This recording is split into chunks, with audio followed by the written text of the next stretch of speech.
Välkomna till Prestera Podcast. Den här gången kommer det att bli en intervju på engelska. Så gör er redo. Jag vet inte om ni kanske måste hämta en tolk eller vad ni behöver göra. Men det är dags för ytterligare en intervju. Paul är här i vanlig ordning och jättekul att ni är med oss. Om det här är första gången som ni ser det här avsnittet på YouTube eller hör på det som podd, så glöm inte att klicka på prenumerera. Lämna gärna en kommentar. Dela er åsikter om vad ni tycker om de här intervjuerna och samtalen som vi har här. Vanlig ordning så har jag såklart Elliot Kim, min sidekick, med mig här. Elliot, hur är läget? Det är bara bra. Rösten är fortfarande helt katastrof. Det är ju det. Det är ju det. Men ja, annars är det fint. Ja, och grejen är ju då för er som liksom tänker, det måste ha gått flera veckor och vad är det för fel på Elliot's röst? Det har inte det. De första 2 avsnitten spelades in direkt och nu är vi ungefär bara en vecka efter. Så din röst är i alla fall bättre än de första 2 avsnitten. Det är lite bättre. Ja. Den är mer stabil. Ja. Hes men stabil. Ja. Träningen då? Är du liksom tillbaka eller hur är det? Ja, för fan. Jag kan inte vänta mer än en vecka. Jag blir galen. jag höll på att bli deprimerad. Ja, jag förstår det. Ja, men skönt. Det är härligt att veta att han i alla fall är tillbaka på fötterna. Han är väl tillbaka och sliter vikter och sparkar på dem kanske för att bli stor och stark. Så som det ska bli. Men nu, fokus, över till gästen. First time in English. Elisabeth Atamanski, welcome. Hi, it's good to be here. Ja, in Sweden also, and you're an SSN athlete. Yes, I am. Ja. Yeah. So tell me, how did you start with your fitness journey? Oh, it's a really long story. Where should I start? I always loved sports. I was horse riding for 9 years, competing also, and I'm always like a high achiever. I always have to have like big goals. So I did that, and after like my junior years ended, then I couldn't like continue, and there was like a 1 year where I didn't do anything. I was partying a lot. I was like out like 3 days, like Friday, Saturday, Sunday, then school, and I had like friends that weren't like a really good influence for me. And that's when I like gained weight and everything, and I was hating myself. It was like a year, like it was such a bad year for me because I've always had problems with myself and my self-worth, and I don't like still know where it did come from. I'm still like trying to find the root of it, but I was crying in the mornings, like in front of the mirror, because I didn't want to go to school because I hated myself. It still makes me emotional, but yeah, and I always tried to like fit in, and oh my god. Tried to like, oh my god, I'm sorry. No problem, no worries. What? I didn't know it's still like affecting me, but just take it easy, breathe. No stress. So yeah, I was like, I didn't know who I was. I didn't know what I wanted to do because I just did what I thought everyone else wanted me to do, and like yeah.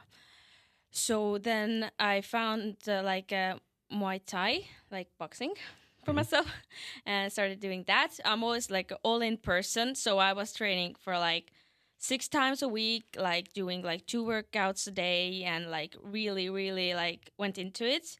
I was really good. I was almost competed, but then summer came, and there like were no like trainings, yeah, and I was scared to gain the weight back, and that's where like my journey to hell started. Yeah, I was really scared to gain the weight back and to like go back to the point where I was before I started like physical activity again. And then I started running, not eating because I didn't like know anything about the proper nutrition, and I lost a lot of weight, like in a month, and then a second month, and I was like weighing like 35 kilos, 151 centimeters. Yeah. That's where my anorexia started. I didn't like. Wait, how do they say it? At that time I didn't know I had a problem. I thought it was okay. I thought I looked really good, to be honest, and no one, like everyone else around me, didn't like say anything because they didn't know how to approach it. People don't know how to approach these kind of topics.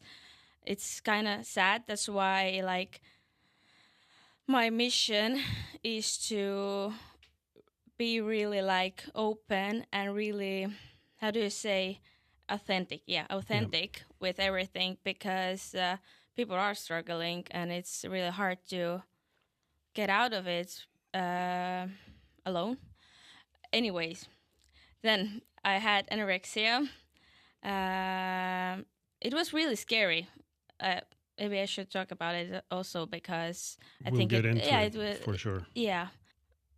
I didn't like have that many friends. I had some friends, but I wasn't like going out. I wasn't like doing like normal stuff, because I was like in my like, you know, the eating disorder was controlling me. Let's say that. Yeah, it was a really scary time actually. Like the hardest time was the summer, June, July, August, something like that. Like it was like I don't remember a lot from it, because I was like, my body was like almost like dying, so I don't really remember anything. But I remember the nights where I was in bed crying because I was so hungry.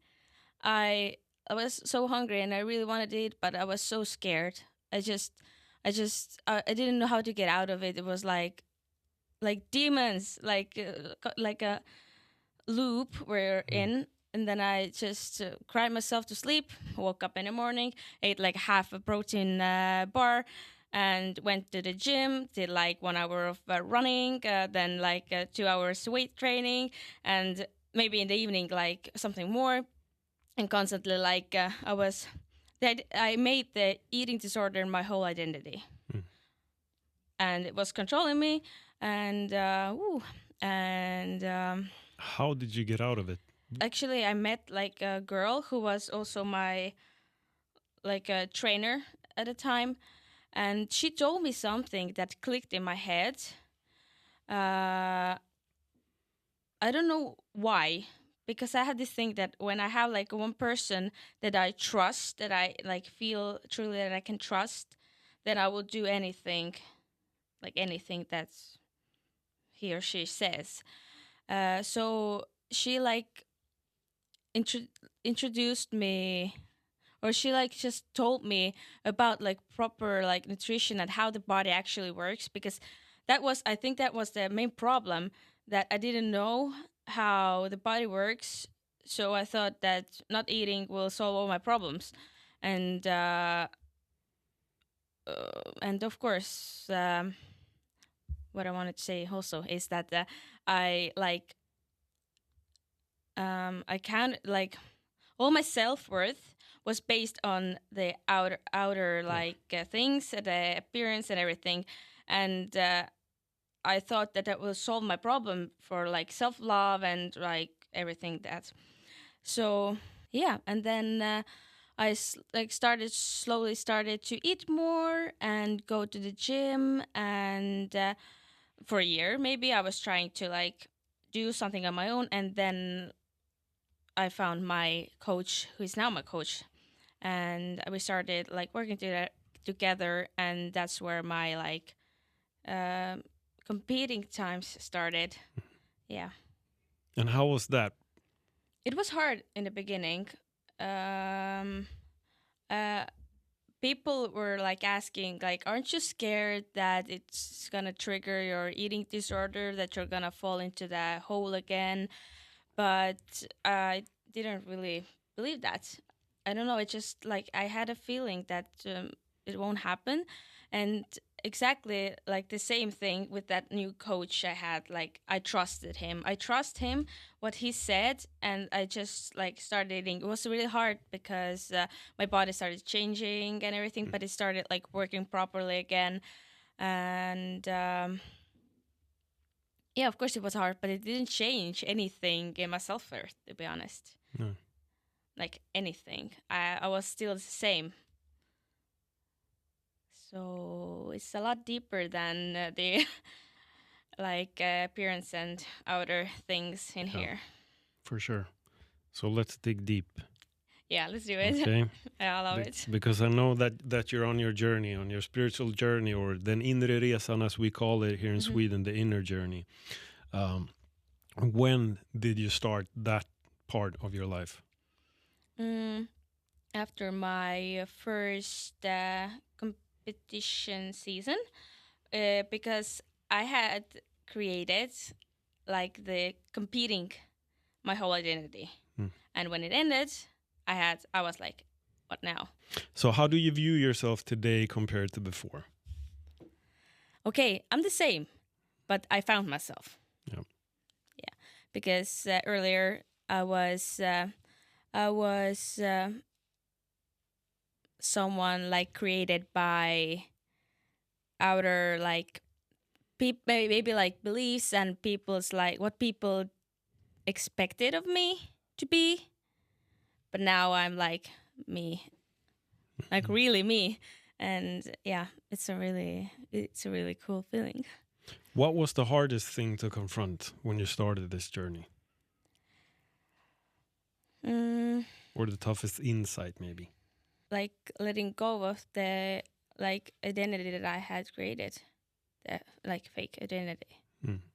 Like letting go of that, the beliefs and changing the patterns and everything. I think that's like hardest part still, because we have a lot of them. We've been living in we're constantly telling ourselves like stories, you know? Oh, yeah. Oh, it's getting so deep. I don't know, I have so much like different thoughts in my head, so. I'm gonna just bring them out. Yeah. Tell me about the stories that we tell ourselves. What story did you tell yourself? That I need to prove something, to do something, to be enough. To get somewhere, to like... yeah, that's like the story that I thought that...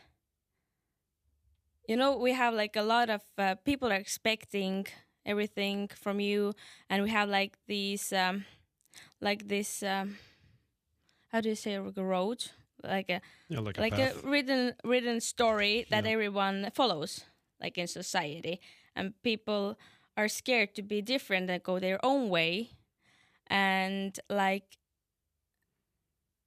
to get out of that and like go in your own journey, and to understand that regardless what you do, you are enough, you are doing enough, and it's okay to be different. And yeah. When you say that people expect things from us, like as individuals, I know exactly what you mean. Like, okay, people like my family, they think that I should do this or this or this. I'm guessing that is kind of what you're saying. Do you think that maybe that part is invented in our head? A lot of people are like doing it. You like, for example, the easiest example. You grow up, you go to school, then you go to the university, then you work from like... Okay, it's okay to work like from 9 to 5 if you like it. Of course, if you love it, then do it. But like, do that and then you go home and then like, oh, I have to work tomorrow. Okay, then you go to sleep and then you wake up and you're not satisfied with your life, right? And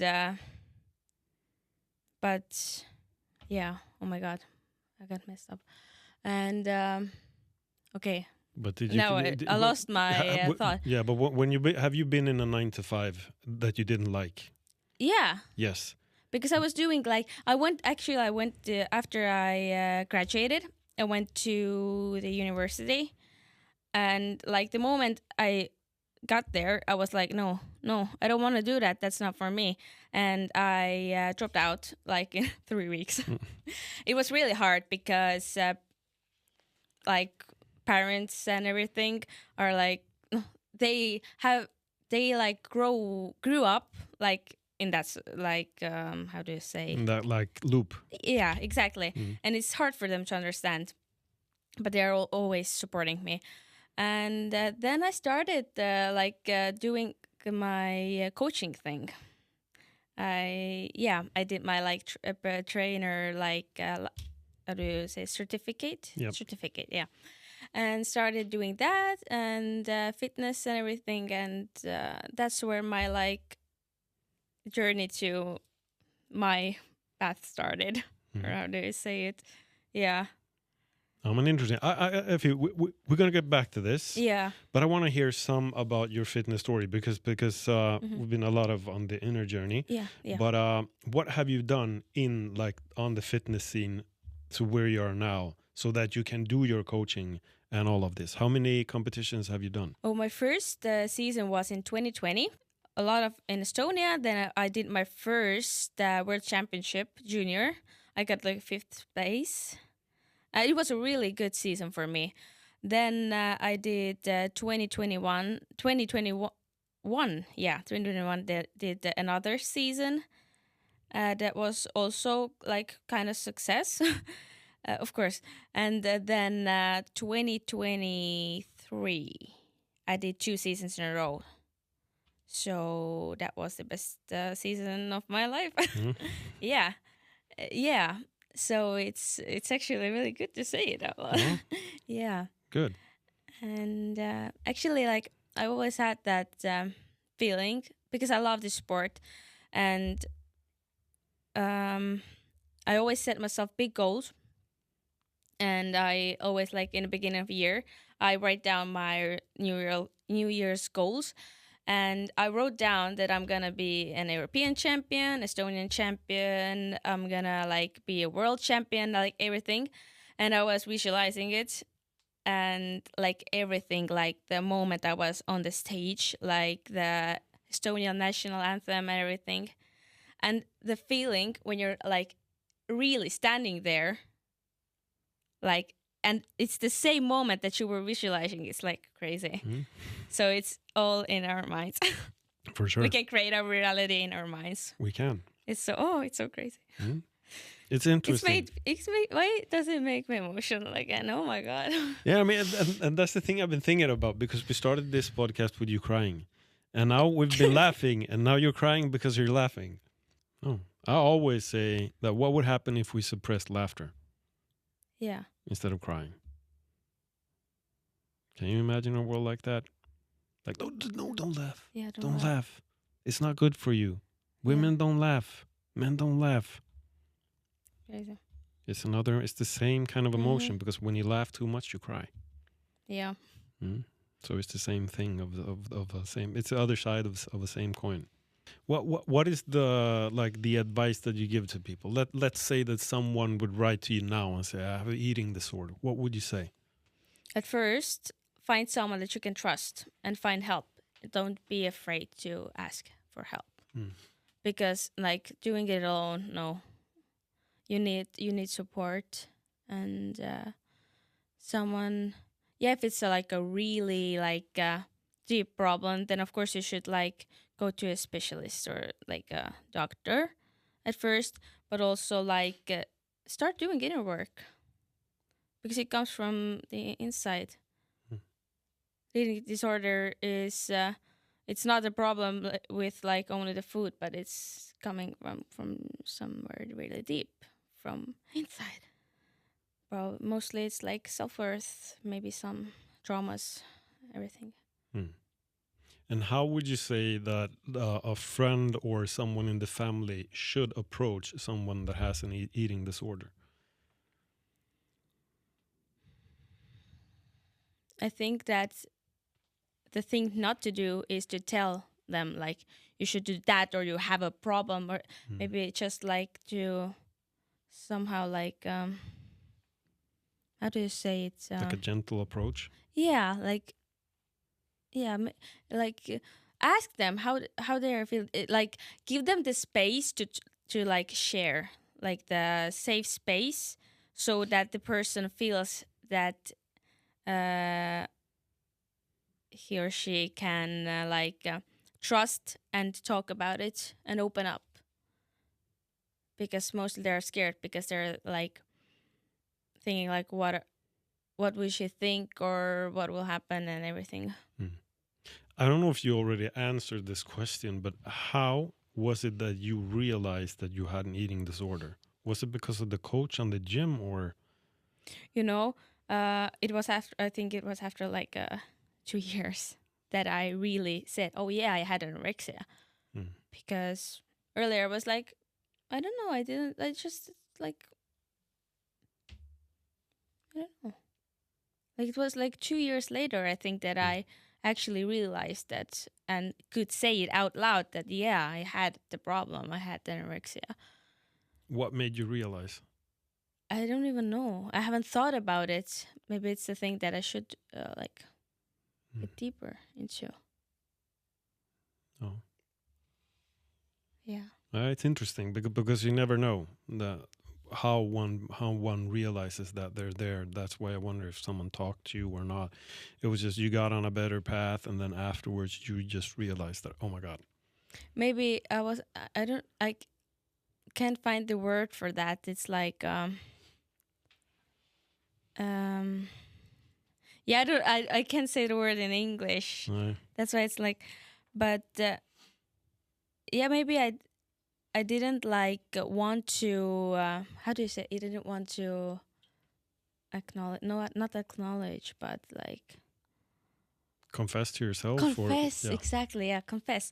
I didn't want to confess that I did something. I don't want to say wrong, but because I don't like the word, but yeah, I didn't want to confess that I had a problem because I thought I'm perfect. I'm doing everything. I'm like it's also like a topic like perfectionism, right? But I'm not saying it anymore that I'm a perfectionist, but yeah, I was like a really, really, really perfectionist, and I thought that I need to do everything perfect and I need to be perfect and blah blah blah blah blah, and yeah, that's why I didn't want to confess, because it's not perfect if you're doing doing mistakes. But I think when I started doing inner work, then I understood that it's okay to do mistakes and learn from them. We are here because of our past. Yeah. And it's difficult to be honest with ourselves, right? It's really even difficult. if it's of bad course. things or not that good. It's one of the hardest things. Yeah. Have you found other things? Yeah, I think so. But being honest with myself. Yeah. I can't think of anything right now. I know I have a lot of things, but yeah, it's hard to like something. Oh. So what are your goals in the future with the competing and all this? What do you want to do? Right now I'm like a little maybe like lost. I need to like really sit down because I always want something more. Because I have like this. I'm not doing this for the titles, because I'm doing this because I love it, right? But it's now I want something more, and I need to like choose the direction where to go next, like because I want more. So is it like going pro or doing, I don't know, but to get better, always to achieve higher, yeah. Because we're never like satisfied. And yeah, I have a lot that I want to do better. So it's the beginning of the year, and you said that you always write your goals. Have you written your goals for this year? Yeah. Yeah? Yeah. Something you want to share with us, or are they secret?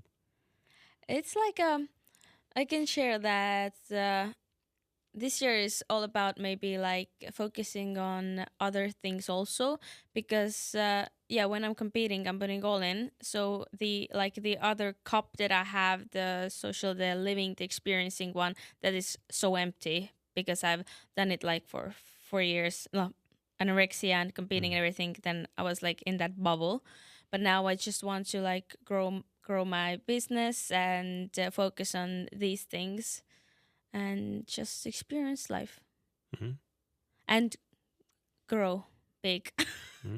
Yeah, and fix in body and body mind. and mind, and fix the relationship with food, because it gets like, it's not like don't have like a problem, but it's not that good as it could be after the prep and everything. Interesting. So when you work on your mind, what do you do? I do journaling. I do different practices, meditating, breath work. These are like I have done like mind mapping. And these are the main things that I do, yeah. Preferred form of meditating, what would that be? I think right now guided meditating, yeah. But I do love like breath work, like the breathing meditation. It is breath work. Yeah. That's my most favorite, because I can like really get deep with that one. Yeah. Do you do breath work before or during?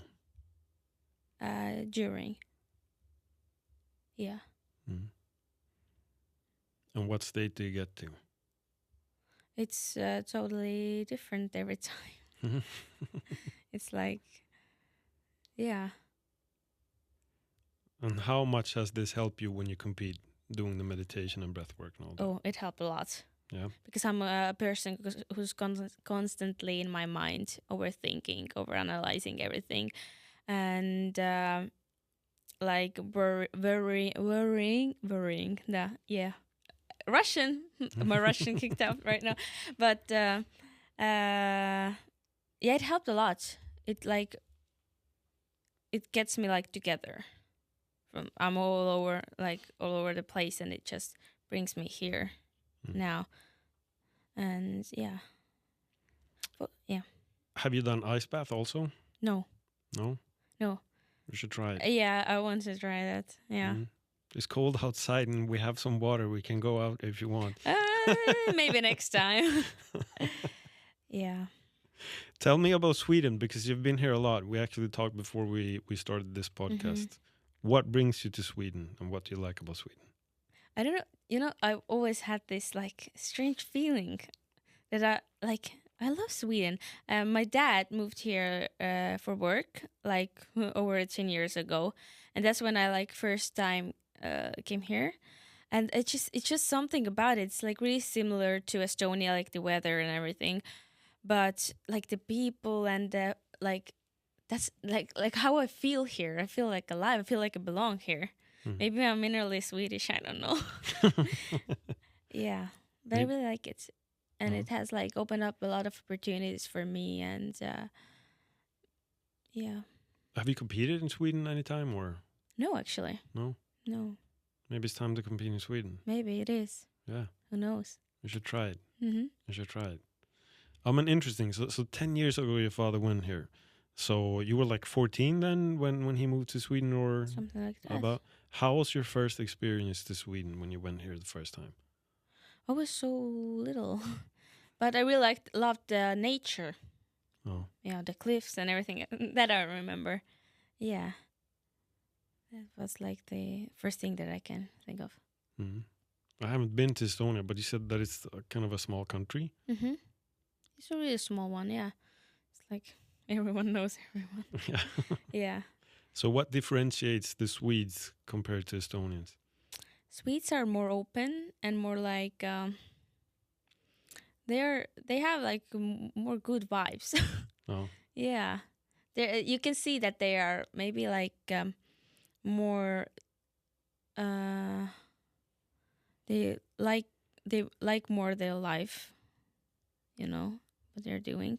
Not that like Estonians, maybe, some, but yeah, I don't know. The vibes are better. The funny thing is when you talk about Estonians, that is kind of how I view a lot of the Swedes. Actually, yeah.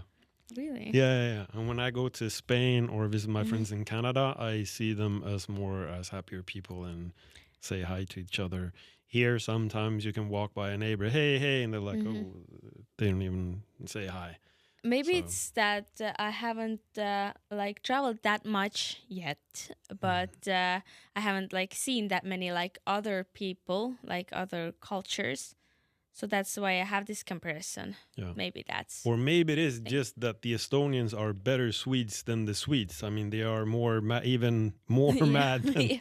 That maybe also, yeah. It could be. Interesting. So what's your plan when you're in Sweden now? What are you going to do? Or how much time do you have left? Maybe you're like going home tomorrow, okay. Yeah, but I'm going back in February. Okay, back in February. Yeah, again. I'm like here every month, so Okay. yeah. Mm-hmm. So slowly getting friends in here and like I don't know, just maybe I will move here sometime. Yeah, like working on that maybe. Maybe that is on your 2024 note. Maybe it is. Who knows? Maybe it is, yeah.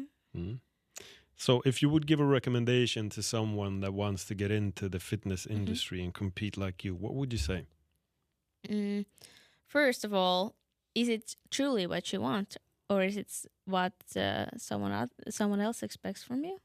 Like, if it's truly what you want, then go for it, do it, because life is about experiencing, and if you don't try, you don't know.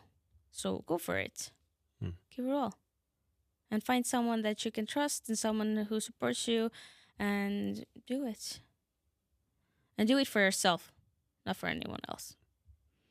Because, Yeah. What would you say is the easiest with this type of lifestyle? Easiest? Yeah. Oh, I don't know how to answer that. Easiest. What do you mean? The other question is then what is the hardest? So what is easiest and what is the hardest thing with the fitness lifestyle? Easiest. I think it's as easy as we make it to ourselves. But the hardest thing is like balance. I can say the hardest thing is like balancing out everything, like fitness and your social life and your I don't know, family life, how do you call it? Like balancing everything out and staying together yourself, not falling into pieces throughout this journey, because it takes a lot of time and effort. Yeah. And what do you do to find kind of a break from the fitness lifestyle? Do you have anything like maybe reading books you've already told me, but do you have anything else?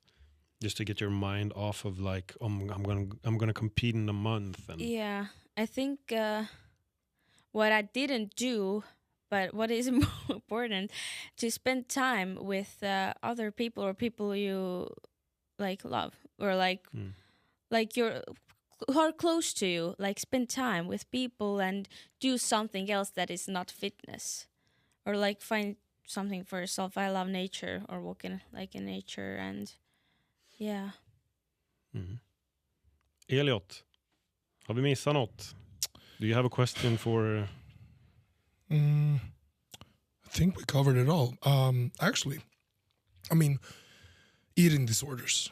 It seems that they're very common, especially in fitness, and people who aren't into fitness but start to work out and they get caught up in food mostly. So what tips would you give to someone who's either on the way to develop an eating disorder or is deep into one? And if they still want to continue working out, because I know a lot of people that when they fall into the eating disorder, they stop working out completely because they think that if they stop working out and go into the gym, that'll kind of prevent them thinking of food as the enemy. You know what I mean? Mm-hmm. So what would you say to someone who's fallen into an eating disorder to get out of it in a healthy way and still work out? I think definitely don't compete or don't do a prep like instantly, right? But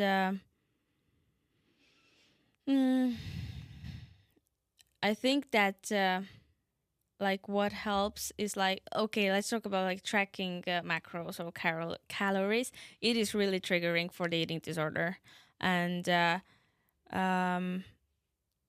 my God, it's getting, I have so many thoughts, but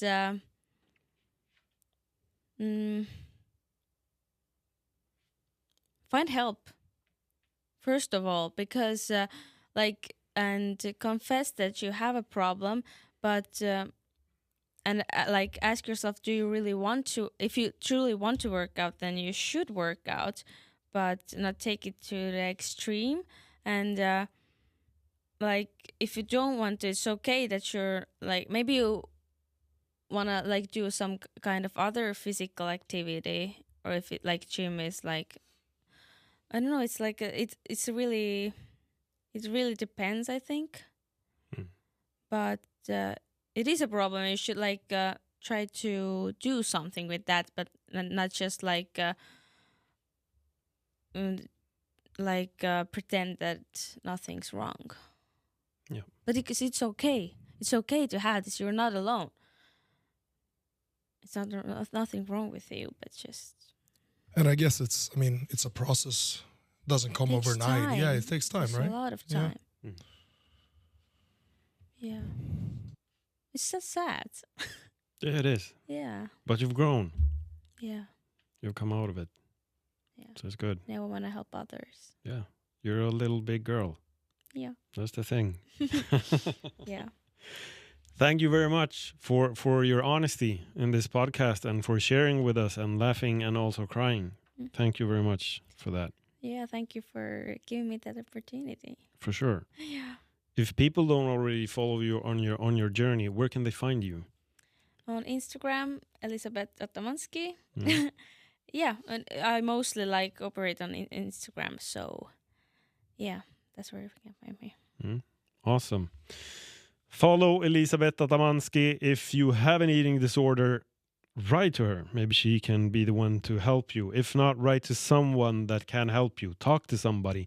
And if you know someone who has an eating disorder, approach them gently. Don't be too forward, but just give them space to talk, as she said. Until next time, yeah, have a great time. Bye-bye.